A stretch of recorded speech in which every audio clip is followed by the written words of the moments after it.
no tabuleiro superior do elevador de Santa Justa. Há aqui um pequeno restaurante e eu venho aqui ao elevador com a ideia de almoçar. É claro que o meu telespectador aí diz, então, isso elevador, isso de almoço, o que é que isso tem a ver com memória? Tudo tem a sua memória. A memória é uma espécie de raiz das coisas vivas. Reparem, a gente começa a morrer quando perde a memória. A memória, repito, é a raiz das coisas vivas. Este elevador, por exemplo, este elevador é uma espécie da memória de Lisboa, este e os outros. O elevador de Santa Justa foi inaugurado em 1902, no princípio do século, portanto, tem agora 94 anos. Mas em Lisboa há muito mais elevadores. Estou-me a lembrar da Bica, do Lavra, da Glória, outros que já acabaram, como o da Biblioteca, que era do Chiado, como o da...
A minha ideia era almoçar hoje aqui na companhia da minha mulher, que está junto de mim, e de dois amigos, a Magna e o Porfírio Centeno. E tinha pedido para o almoço uma iguaria realmente histórica. São as tripas à moda do Porto. Todos sabem que é uma iguaria típica do Porto, tão típica que nós chamamos até tripeiros aos portugueses. É uma expressão que, longe de ser negativa, constitui um enorme elogio às qualidades de trabalho da gente do Porto. Há muita história para explicar isso, costumam dizer, verdadeiras lendas, dizem que foi quando eles abasteceram a armada de Ceuta de carne, enfim, não puderam meter as tripas nas barricas da carne. Qual história, homem? Quando foi Ceuta, há já centenas de anos, que os portuenses da Ribeira abasteciam as frotas que por lá passavam. Eu penso que isto pode estar ligado com as cruzadas. É curioso, a primeira vez que se fala nos burgueses do Porto, portanto no Burgo do Porto, o Porto-Burgo, não é lá o Porto-Sé, o Porto do Bispo, o Porto dos burgueses, é entre a primeira e a segunda cruzada. Foi em 1120. Em 1120, o rei de Portugal, aliás, ainda o conde Dom Henrique, deu o Burgo do Porto em feudo ao bispo. E a história do Porto depois foi constantemente isso. Uma luta, um verdadeiro braço de ferro entre os burgueses da Ribeira e a força do bispo. Eu acho que a musculatura do Porto. É assim que se explica.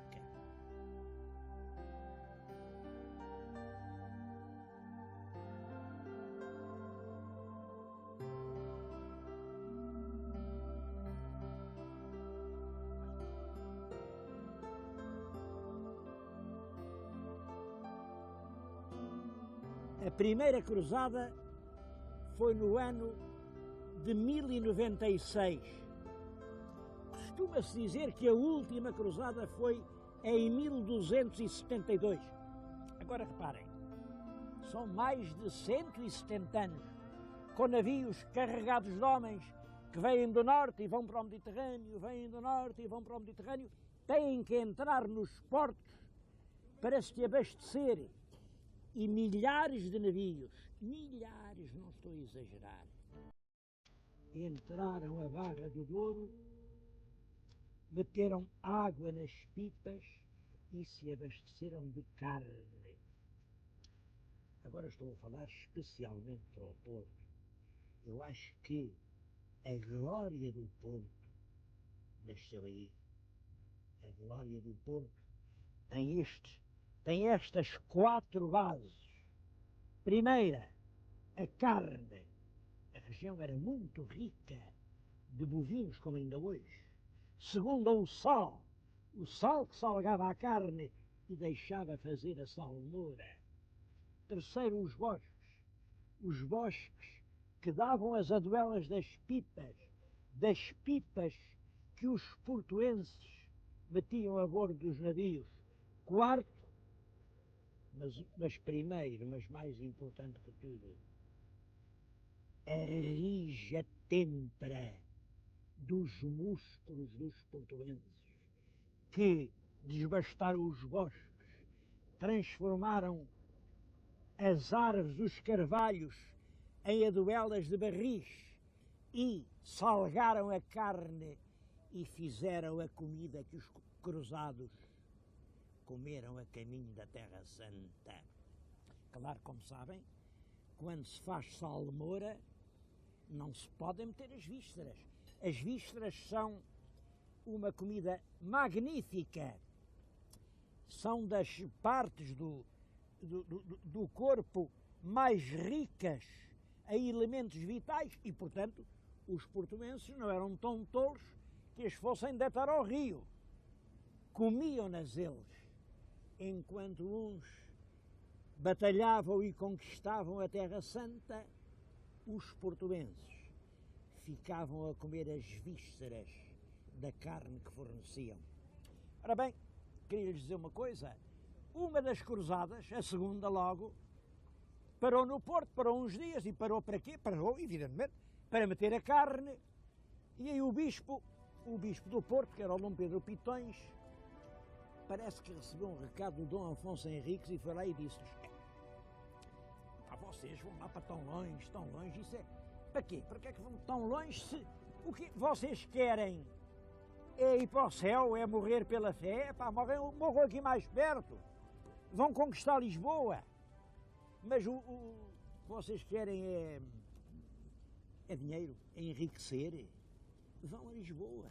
Lisboa é uma cidade riquíssima.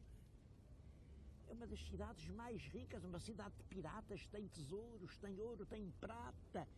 Para que é que vocês vão lá para a Terra Santa, se aqui tão perto? Ajudem o nosso rei a conquistar Lisboa, ganham indulgências, ganham o paraíso, ganham dinheiro, ganham tudo quanto querem. E os cruzados convenceram-se. E em vez de irem para a Terra Santa, vieram aqui. Entraram aqui em junho, creio que junho do ano 1147, eram muitos, cercaram a cidade e conseguiram entrar nela em 25 de outubro, depois de um longo cerco que fez muitas vítimas.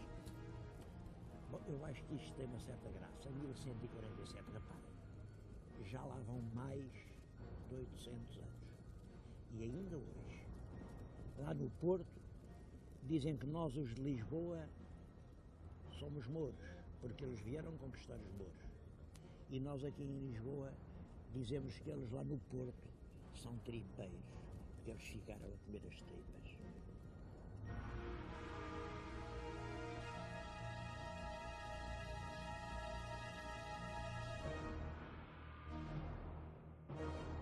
Um outro prato que também é histórico e também é nortenho, o bacalhau. Ninguém pode dizer quando é que se começou em Portugal a comer o bacalhau, porque a palavra apareceu tarde. Vocês já viram isto? Bacalhau. Bacalhau. Bacalhau não é palavra portuguesa, é uma palavra esquisita que os marinhenses portugueses aprenderam com os nórdicos. Vinham aqueles dinamarqueses, aqueles suecos, e pescavam um peixe e chamavam-lhe cabelau. A gente trocou as sílabas e em vez de cabelau, chamou-lhe bacalhau. E daqui a pouco estávamos a dizer bacalhau. O nosso bacalhau aprendemos com os estrangeiros. Mas quem ensinou à Europa onde se pescava o melhor bacalhau foram os portugueses. Os cortes reais navegaram para os mares longínquos do Ocidente e encontraram um lugar, uma terra nova, onde dizem eles que o bacalhau era tanto que os barcos mal podiam navegar. É que lá chamaram-lhe logo a Terra Nova. Depois deram-lhe o nome, Terra Nova do Bacalhau. Nos mapas vem Terra dos Cortes Reais. De qualquer maneira, quem descobriu os bancos que fizeram do bacalhau um peixe do povo, o fiel amigo, foram os portugueses. E durante todo o século XVI, os grandes pescadores de bacalhau fomos nós. Os bancos da Terra Nova estiveram quase por nossa conta. É que lá nunca fomos únicos. Nós nunca fizemos essa questão, se é só nós, só nós. Não. Connosco iam ingleses, iam holandeses, e a Europa encheu-se de bacalhau. Mas era do norte, era do Porto, era de Viena, era de Aveiro. Olhem, só de Aveiro havia anos que saíam 60 navios para a pesca do bacalhau. Bom, claro, depois veio o domínio filipino, aí os holandeses fizeram guerra à Espanha, os ingleses fizeram guerra à Espanha, os nossos navegadores não puderam voltar à Terra Nova. A gente nunca perdeu o gosto do bacalhau. Como é que se pode perder o gosto a isto? Como é que pode? Mas começamos a comer bacalhau sueco, bacalhau importado. Foi já nos finais do século passado, já por volta de 1900, começámos outra vez a fazer frotas de bacalhau. Em 1940 éramos outra vez grandes pescadores de bacalhau. Os bancos da Terra Nova voltaram a estar quase por nossa conta. Ainda há um navio crioula, ainda bem que o salvaram. O crioula é o último sobrevivente da frota do bacalhau. É claro que hoje o bacalhau continua no gosto português, já é difícil ir lá buscar o bacalhau, mas é um prato de todos. Chamam-lhe o fiel amigo. Isto hoje é caro, antigamente nem isso. Eu encontrei na Torre do Tombo um documento que prova que para os presos da cadeia do Tronco, exatamente no ano em que lá esteve preso Luís Vaz de Camões, nós comprámos uma grande partida de bacalhau para dar de comer aos presos.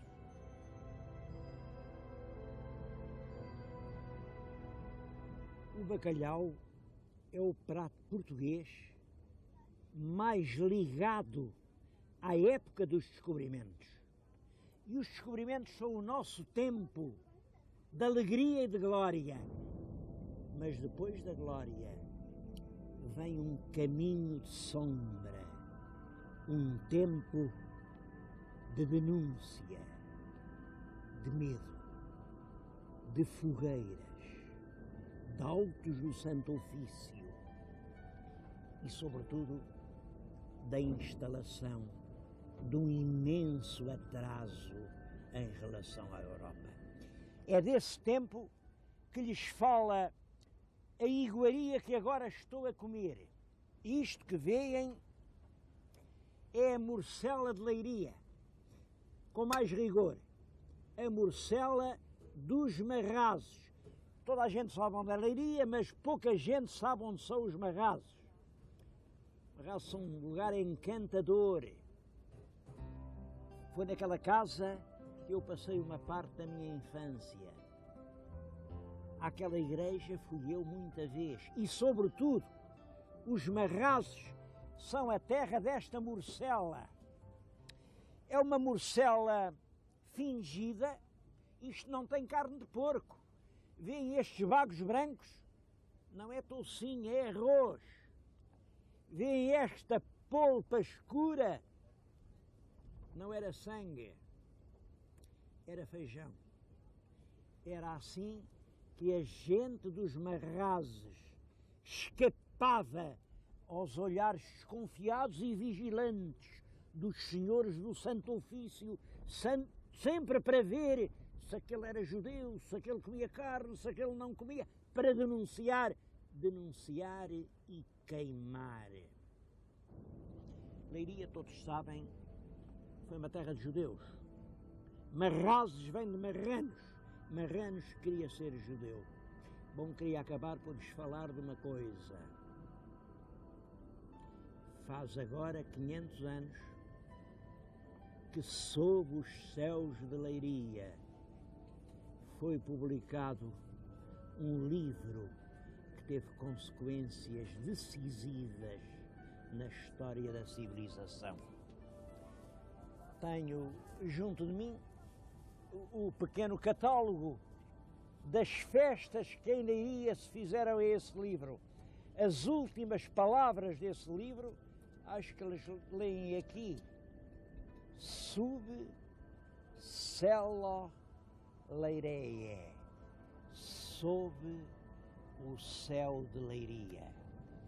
Um judeu ilustre, Abraão Zacuto, um grande astrónomo, um grande matemático, um grande pensador, imprimiu numa tipografia de judeus de Leiria as tabelas astronómicas com as declinações do Sol para os anos de 1497, 98, 99, 1500. São essas tabelas que permitem navegar sem ser à vista da terra. É com as tabelas de Zacuto, vendo-as dia a dia, que Vasco da Gama chegou à Índia, que Pedro Álvares Cabral chegou ao Brasil. Aconteceu isso no ano de 1496. Reparem, 96. Faz agora exatamente 500 anos. Bom, em Leiria comemoraram a data, é claro, com a modéstia dos recursos naturais. Eu agradeço aos meus colegas, a Cássio de Sousa, Camilo e Orlando Cardoso, esta excelente ideia de uma comemoração escolar. Bom, mas não levem a mal que lhes diga, o grande centenário que passa não é um centenário de tipógrafos, não é sequer um centenário de Leiria. É um centenário profundamente dramático. Abraão Zacuto, o maior sábio astrónomo do seu tempo, foi obrigado a sair de Portugal e foi morrer à Turquia porque não aceitou as águas do batismo. Esta data é, portanto, de certo modo para nós, o centenário da estupidez, porque não nos serviu de lição. Isso foi no século XV ainda. No século XVI, continuamos a expulsar os cérebros que se não quiseram batizar, e no século XVII, e no século XVIII, e ainda agora, vale mais a ideologia do que a cabeça. Infelizmente, a lição de Zacuto parece que não ensinou nada a ninguém.